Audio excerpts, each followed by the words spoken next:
Come on then, not a single come match here, huh? 3-0, huh? And you end up complicating your life again. It was the same as against Alaves, that match at the beginning of the season. Why? Because the team does the same things as at the beginning of the season. Because here there is no work, because here there is no tension, because here there is no competitiveness, because here there is nothing. Well, there is something. That's why Mbappe appears and scores two great goals. Arda Güler, of course, Arda Güler does what he can and does it very well when the man on the bench, Ancelotti, gives him minutes. Because every goal Arda Güler scores, every assist he provides, every good match he plays, it points to the Real Madrid coach. And today he is also pointed out for the changes he made, and then for not because the team doesn't have the tension it needs to have when playing for the league again. Because watch out, we are here as it cannot be otherwise blaming Ancelotti. Today's thing is, well, today and the whole season, yeah, is symptomatic of this, that this gentleman cannot continue and will not continue, but also the players, huh? Because there was a moment when Celta went, and now let's also talk about the referee, huh? A robbery, a shameful robbery, and we're lucky to be standing. When Celta started attempting a comeback and knew they could because they weren't going to be the only team to try and, well, Celta itself in the cup, remember, right? We were winning 2-0, they tied us in extra time. Madrid then resolved the match and went on in that competition. But these people already did it to us. But I insist, when they do what they have to do, we fall asleep again, though. And among other things, greatly because the players up front don't come back, they don't defend, they stay 4 up, and an incredible gap opens in the team. And on top of that, with the defense, we have well, what can I say? And now let's move on to the plays, because once again Gil Manzano has let us down, and this could have been very serious, because if it had ended in a draw, we would already be out of La Liga, which many of you might think, and I largely agree with you. How can we think we can win it if the next match is at Montjuic against the best attack of the season, against us, who have the worst defense and are a part of ridiculous moments like today's match? The substitutions. Chouameni was warned. Ceballos, Lucas Vázquez. I don't care about the latter, but Chouameni and Ceballos. And with Bellingham's yellow card, also the English player, if he saw another yellow card, it would be a red, and therefore he wouldn't play in the Clásico. Look at these players. Although given Jude's current form, maybe we wouldn't have missed him much in Montjuic, but well, yes, because let's see, because there's no one else. But what Jude did in that last play, I mean, the little season the Englishman is currently having,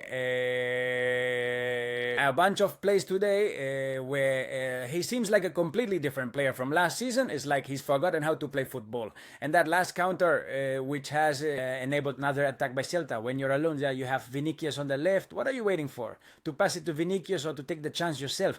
And the guy behind, who was 15-20 meters away, ends up catching up, and the people, the murmur of the Bernabeu, saying no way, and he doesn't realize, well. But as I said, the thing with the substitutions, Judd should have been replaced earlier by Brahim.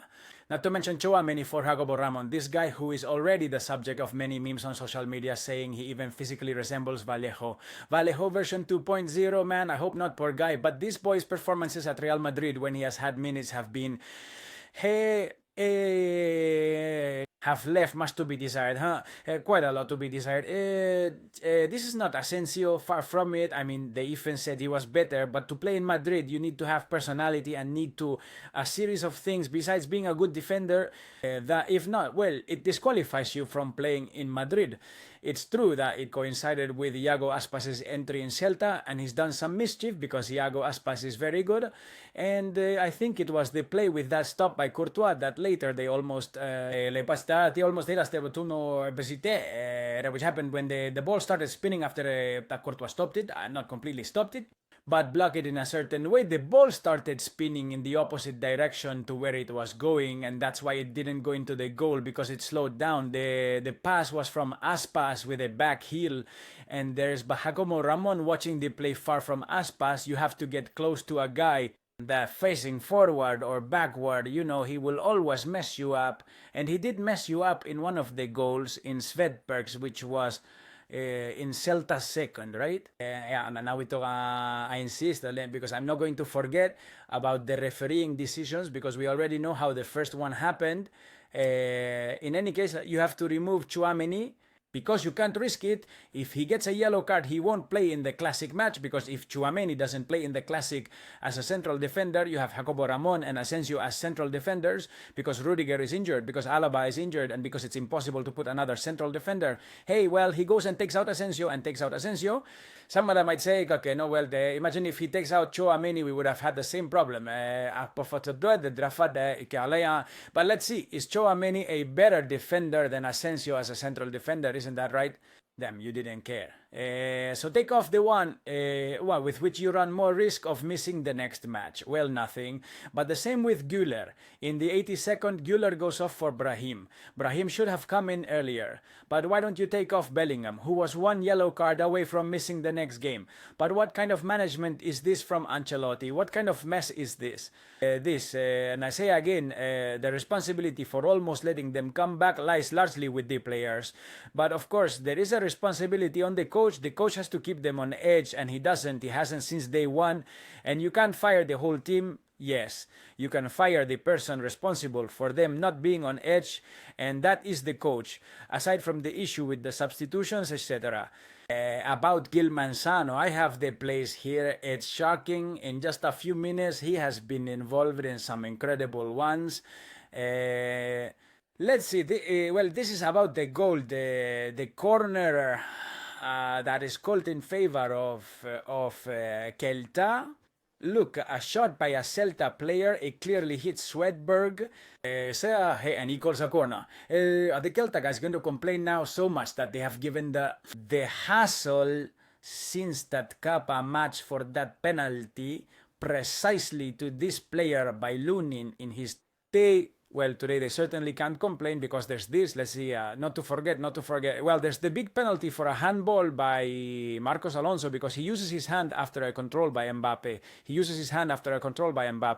It is true that first there's a hit to the stomach, then with Mbappe's knee, but he puts his hand out. He's preventing an opposing forward from getting that ball in the area. This, it's a penalty. Hey, well, nothing, neither VAR nor anything, of course. Then the numbers come out that show, yes, Madrid is the most harmed by VAR. And Barca is the most favored, and they change them and say, oh, if there weren't VAR. But of course, that's why later they don't intervene in plays like this one. And they don't intervene in this one or in this obvious penalty on Fede Valverde, which reminds me a lot of the one they committed on Vinicius in Osasuna's field in its time. It's on the edge of the penalty area line, so it's already inside the area, and it's a clear penalty. I only have the back view, I don't have the front view, but the front view makes it even clearer that they committed a penalty on Fede Valverde. Hey, two penalties. The corner that was not in the first goal of Celta, and that opens there the floodgates for madness. And there is also, let's see if I have it here, a foul. There is a foul on Mbappe. Here it is. There is a foul on Mbappe that comes from a hold that he does. Gil Manzano was in front. Then he puts his hand on his face, and later in that same play, in that same move, he commits this very clear foul.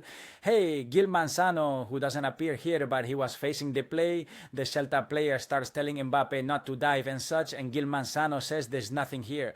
Well, anyway, of course, towards you add to this year how poorly the team has performed, how poorly the coach has performed, the robbery, brutal refereeing of the entire month of February, and then this constant drip of a little in every match, which today has been more than just a steady drip, right? That's what we mean when he doesn't give yellows to the opponents, etc., with the repeated fouls and so on. And this could fall into that, a foul outside the area, which the referee is right in front and doesn't call it. But on top of that, there were two penalties and a goal that shouldn't have counted on their part. It's not reviewable by VAR, neither this play, of course, nor the corner that leads to Celta's goal, but the two penalties are, and VAR doesn't intervene. And I wanted to end this video precisely with Mbappe and Güler, right? Mbappe, two great goals. He has scored 36 goals this year in a rough year and a bad year of Mbappe.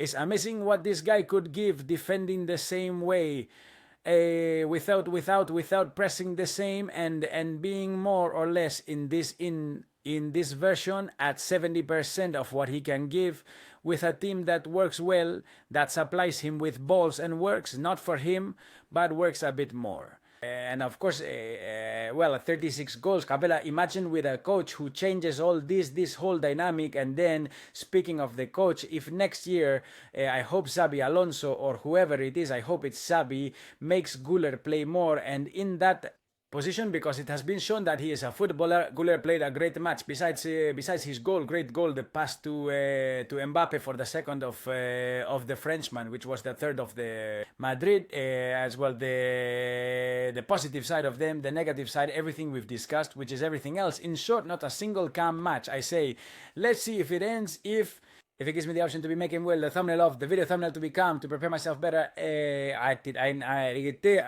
nothing. Here at the end, craziness, schizophrenia, and, well, the usual, guys. Have a great one. Like, if you enjoyed this video, subscribe to the channel, please, comment, share. We are still alive. We are still alive. Maybe they'll explain it to us next Sunday in Montjuic and tell us that's it. But if we win there, and this team is so weird, almost... He was about to win the cup final there. Yes, there can be, and I've been saying it for a while, there can be a leg because of the 3 matches Barca has. Then, the one I'm afraid of is my coach and my team, because I'm not sure they're going to win the 3 day that they play.